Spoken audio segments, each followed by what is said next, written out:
Po 3 sezonach odkrywania Europy na grzbietach Tigerów, tym razem postanowiliśmy sprawdzić, jak na krętych drogach hiszpańskiej Andaluzji poradzą sobie lśniące chromami klasyki.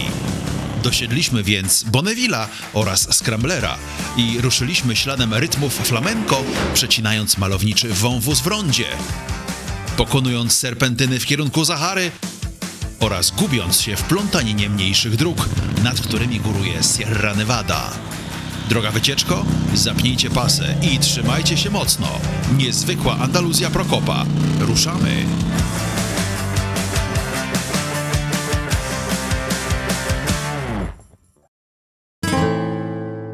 Zostawiliśmy za sobą polską pogodę, czyli deszcz i 12 stopni, żeby po 3,5 godzinie lotu nagle zrobiło się ciepło i sucho.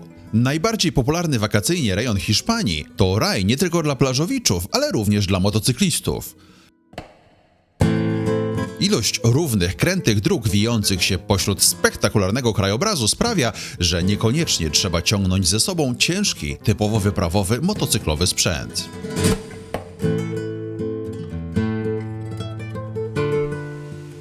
Wyprawy motocyklowe wcale nie muszą trwać tygodniami, tak jak nasze poprzednie wojaże. Czasami, jak macie w kalendarzu zaledwie kilka wolnych dni, można wskoczyć w samolot i przylecieć na przykład do pięknej, słonecznej, jak sami widzicie, Andaluzji.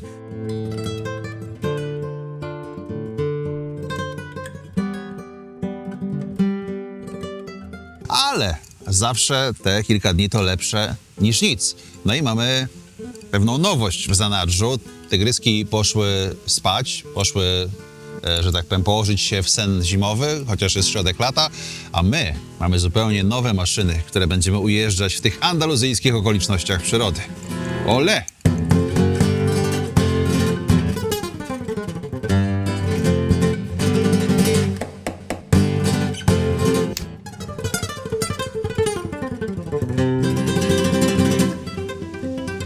Stoją nasze rumaki. Tym razem, jak mówiłem, troszeczkę inne i przypominające też zewnętrznie nas. Jeden mniejszy, drugi większy, jeden ładniejszy, drugi brzydszy. Ja mam w tym roku Scramblela. Scramblela 1200, a Bebek chyba Bonnevilla T120. Łączy je to, że mają właściwie identyczne silniki. No ale są troszkę innymi motocyklami. Tam mamy pełnokrwistego, chromowanego klasyka, takiego, można powiedzieć, osiołka do spokojnej jazdy, a mój nieco bardziej uniwersalny. Można nim też zjechać na bezdroża, można troszeczkę zaznać off-roadu, aczkolwiek w tym roku nastawiamy się głównie na asfalt. Prawda? Tak. No, mój brat zawsze się ze mną zgadza.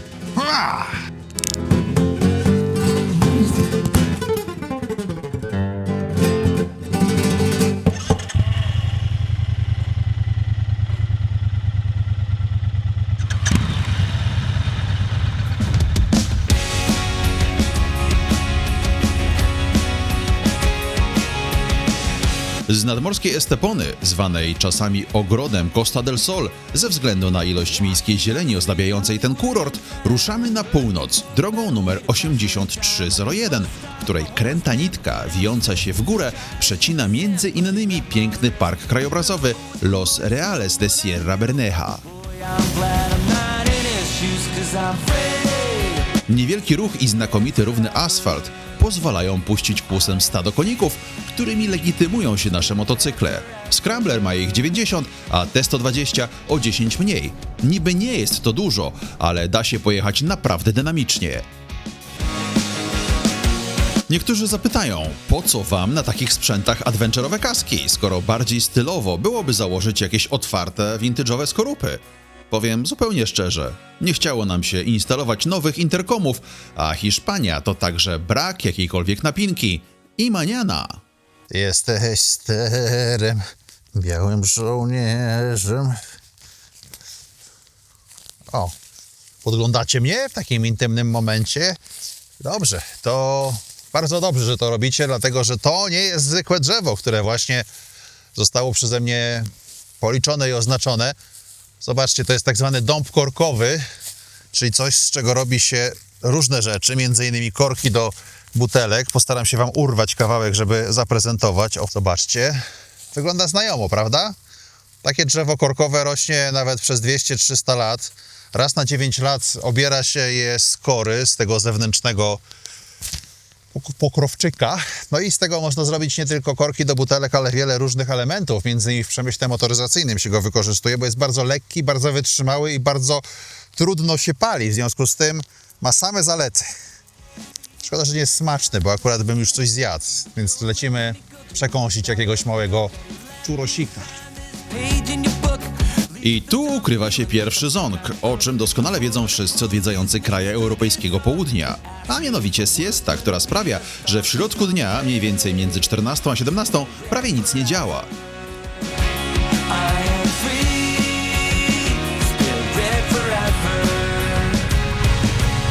Powód siesty to głównie gorący klimat, szczególnie latem, kiedy popołudniowe temperatury są bardzo wysokie.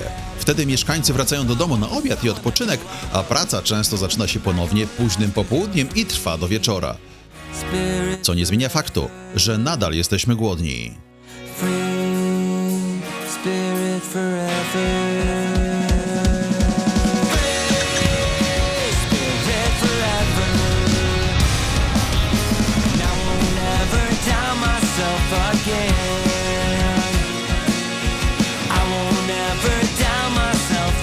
Po kilkudziesięciu minutach jazdy wreszcie sukces. Co prawda nie widać ani jednego gościa przy stolikach, ale knajpa wygląda na otwartą.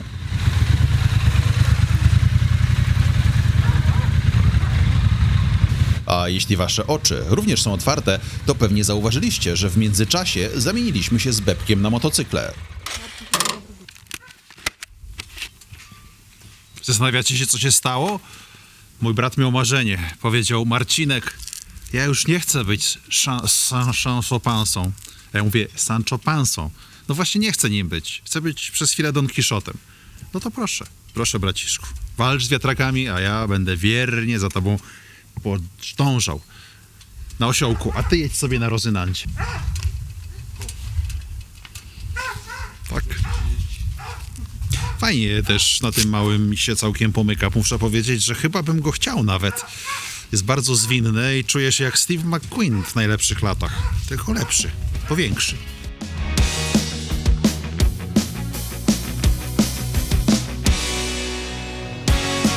Szczerze mówiąc, jedzenie smakowało tak samo jak wyglądało, czyli dość plugawo. Dlatego oszczędziliśmy wam pokazywania naszej uczty.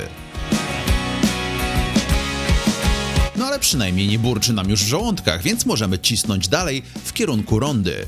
Niezwykle malowniczo położonego miasteczka, które przyciąga turystów spektakularnym widokiem głębokiego na 120 metrów wąwozu El Tajo. Po drodze zaliczymy jeszcze parę miradorów, czyli specjalnie wytyczonych punktów widokowych, przy których rzeczywiście warto się zatrzymać. My jednak nie mamy czasu na takie ceregiele, bo spieszymy się na wieczorny koncert muzyki flamenco, który ma się odbyć w miasteczku.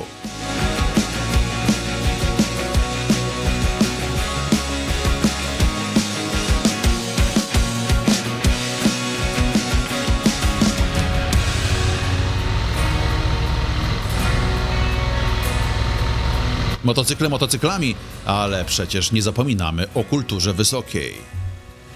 Ależ tu pięknie i zdobnie, to chyba znak, że wjeżdżamy do Rondy, czyli perły Andaluzji, do miasteczka słynnego z kilku rzeczy. Po pierwsze, ukochał je Ernest Hemingway, który przez wiele lat mieszkał w Rondzie, pisząc między innymi słynną swoją powieść Komu bije dzwon.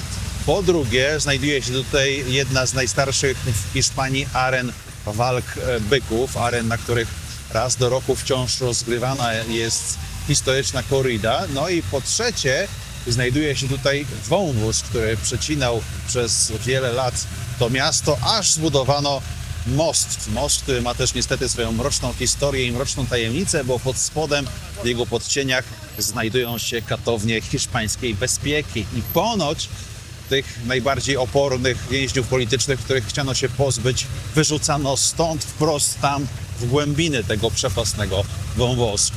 Jasny dzień, piękne słońce, mroczna historia. Oto cały ja.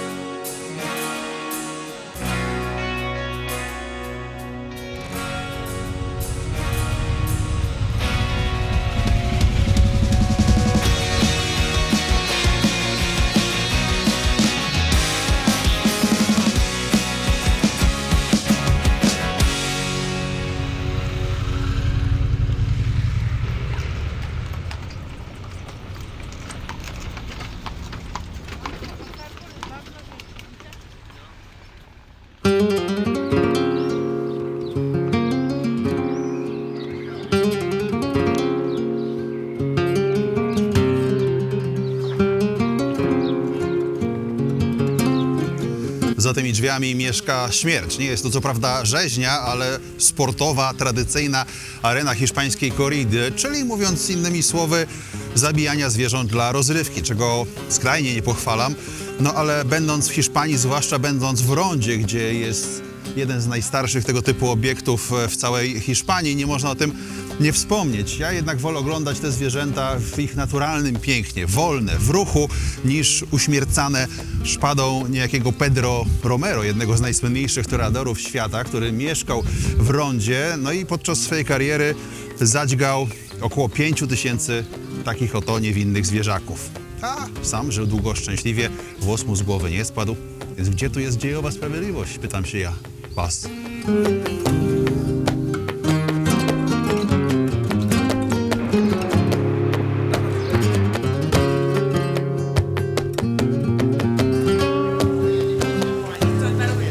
Mucho grande. Pequeño, okej. Nie. Nie. Tu pequeños, por favor.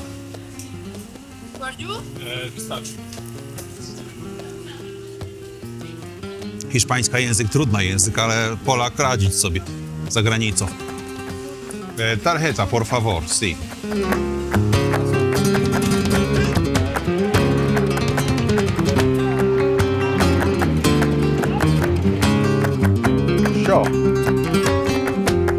To miejsce, gdzie można zobaczyć wywieszoną na zewnątrz hiszpańską flagę. Pomyślelibyście sobie, nic dziwnego, w końcu jesteśmy w Hiszpanii, ale nie jest to takie oczywiste, bo akurat w Andaluzji tych flag jest znacznie więcej niż gdziekolwiek. Jak się pewnie domyślacie, Hiszpania jest mocno podzielona terytorialnie. Wiele rejonów chce się oderwać od hiszpańskiej macierzy, bo im się to kojarzy, to zjednoczenie z krwawym generałem Franco, przez którego rozpętała się straszliwa wojna domowa. No więc Hiszpania na przykład w Katalonii albo w kraju Basków tak wcale tą flagą hiszpańską aż nie szermują. Poza tym ona też ma swoją dość mroczną symbolikę. Czerwony to walka, to krew, a żółty to złoto. Złoto, które Hiszpanie, no to powiedzcie sobie sami skąd wzięli.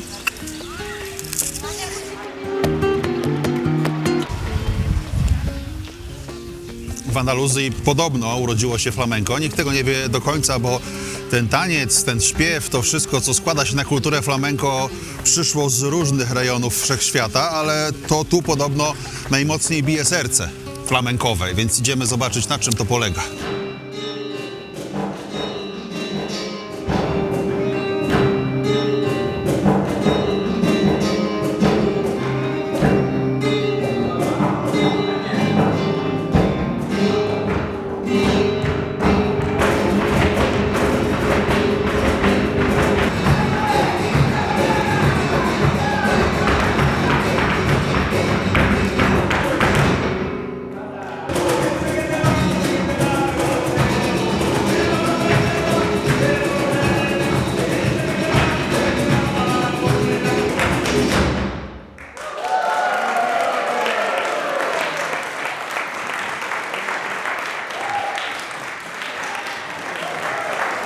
Julia Wieniawa, Agnieszka Chylińska są na tak, ja też jestem na tak. Bardzo piękny występ. Martwiłem się tylko, może niepotrzebnie, co by było, gdybym na przykład miał sąsiadkę, która jest tancerką flamenko i która mieszka nade mną i która musi codziennie ćwiczyć. To by nie było dobre, ale w takich okolicznościach, caramba. Chodź, idziemy jeść. Thank you very much. Awesome. Very good. Thank you. Thanks a lot. Caballero, muchas gracias. Thank you. Muchas gracias. Zauważyliście, że pani tancerka była taka jakby uniesiona jakimś niezwykłym duchem, jakby coś w nią wstąpiło. No i to coś nazywa się w tradycji flamenco duende. Taki duch, który opętuje człowieka i człowiek traci świadomość na tych kilka minut, kiedy pogrąża się w tańcu. Wiem dobrze, o czym mówię.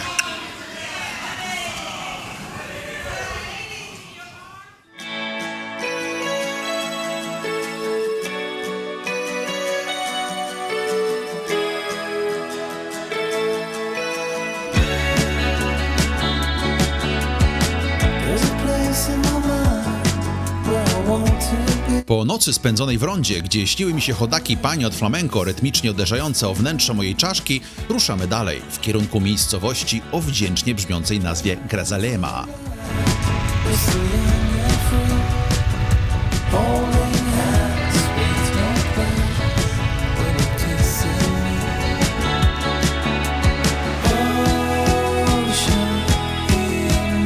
Oczywiście nie cel jest tu ważny, lecz droga, która za każdym razem rozpieszcza nas obłędnymi widokami.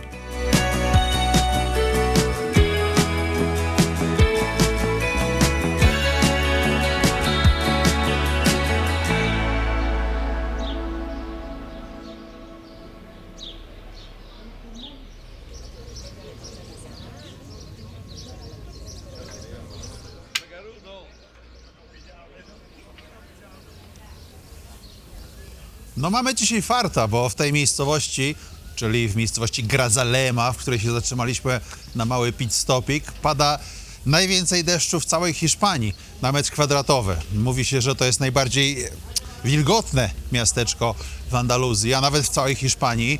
2 metry deszczu. To tyle mniej więcej, ile ma mówiący do was człowiek. A my szukamy tutaj raczej słonecznych przygód. Nie chcemy się skąpać w wilgotności, tak jak to miało miejsce w Wielkiej Brytanii rok temu. No i bardzo fajnie, że trafiliśmy akurat tutaj, gdzie lokalni mieszkańcy wykorzystują ten słoneczny dzień do rozgrywania swojej tajemniczej, przedziwnej, lokalnej gry. Tajemnicza lokalna gra po bliższym przyjrzeniu się okazuje się zwykłą zabawą w domino, ale zdaje się, że tutaj traktuje się ją śmiertelnie poważnie. Wydaje mi się, że ja bym postawił na tego zawodnika w brązowej czapeczce. Może niepozorny, może najmniejszy z nich wszystkich, ale ma najbardziej sprawne ręce i widzę, że wie co robi. Mimo że ja nie wiem co robi, to on zna reguły. No i co teraz?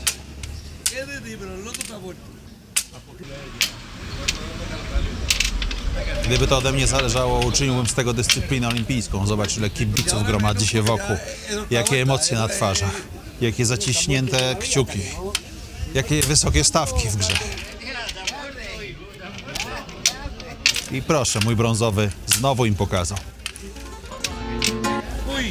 Dobrze, że ci chłopcy tutaj, no starsi troszeczkę, dojrzalsi, ale jednak chłopcy mają jakieś zajęcie takie normalne, ludzkie, bezpieczne, legalne, bo w tych okolicach w XIX wieku krążyły bandy tak zwanych bandoleros, czyli takich właśnie mężczyzn, tylko zajmujących się rabunkiem, gwałtami, różnymi innymi brzydkimi rzeczami, za które idzie się do więzienia. Dlatego dzisiaj mogą wyżyć się w taki oto bezpieczny, lokalny sposób.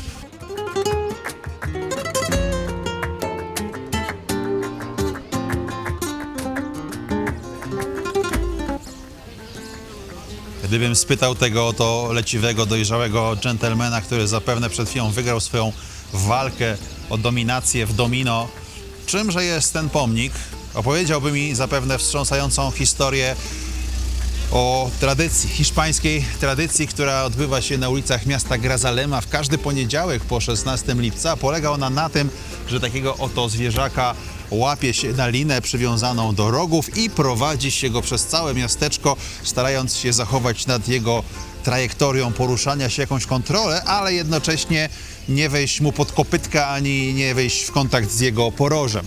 Na końcu, na szczęście, takiego byka się uwalnia, daje mu się święty spokój. No nie tak jak w czasie korridy, kiedy często te byki kończą swój żywot na arenie, więc taką tradycję związaną z hiszpańską wołowiną jestem w stanie zaakceptować. Si? Pan też się zgadza. Milcząca zgoda to też zgoda.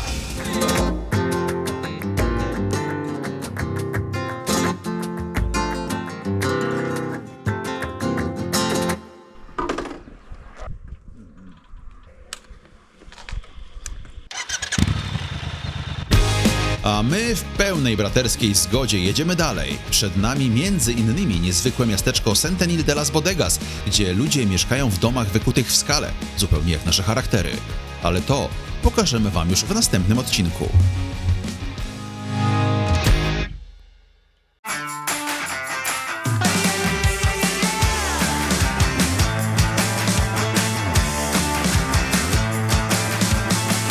Get up on your this is a shakedown. Order up that beat just like it's takeout. Show me you got soul inside those new shoes, and you can rock and roll with an attitude. So good, so fresh, just the way you like it.